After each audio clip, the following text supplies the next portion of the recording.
আজ থেকে অনেক বছর আগে মহালয়ার পুণ্য লগ্নে মায়ের আবির্ভাব তিথি। ওই দিন মা প্রথম দর্শন দিয়েছিলেন। মায়ের পুজোর জন্য বাজার করতে যান মায়ের একজন পুরোহিত।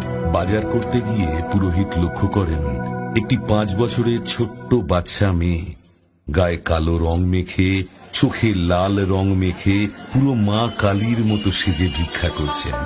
সেই বাচ্চা মেয়েটি সবার কাছে ভিক্ষা চাইছে, যে যেরকম ভাবে তাকে ভিক্ষা দিতে পারে। একটা টাকা দে না, আমার খুব খিদে পেয়েছে রে, আমি 2 দিন ধরে কিচ্ছু খাইনি।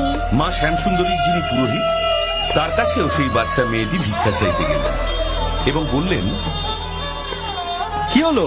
একটা টাকা দে না। দূর, কি হয়েছে? একটা টাকা দে না, আমার খুব খিদে পেয়েছে রে।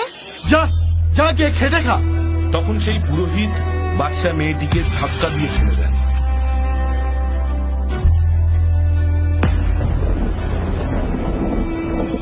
বাচ্চা মেয়েটি উঠে দাঁড়িয়ে বলেন, আরে বাপু, যদি কাজই পেতাম তাহলে কি আর তোর কাছে ভিক্ষা চাইতে আসতাম? এরপর বাচ্চাটিও চলে যায়।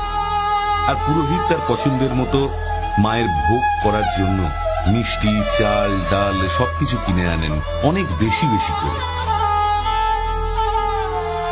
সেই দিন মায়ের অন্নভোগের ব্যবস্থা করা হয় এবং প্রচুর ভক্তের সমাগম হয়।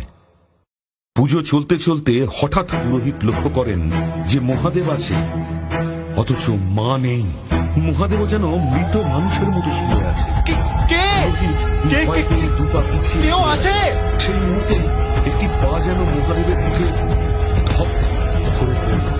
তার গা ভয় শিউরে ওঠে।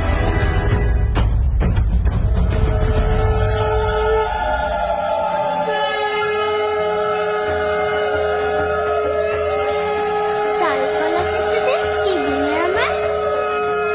আমি শুধু বড় লোকের মা নই রে, আমি গরিবেরও মা। তাই আজ থেকে তুই যতই আমার জন্য বিশেষ পুজো করিস না কেন, যদি কোনো ভক্ত 1 মুঠো আতপ চাল আর একটি পাকা কলা নিয়ে আমার কাছে নিবেদন করে,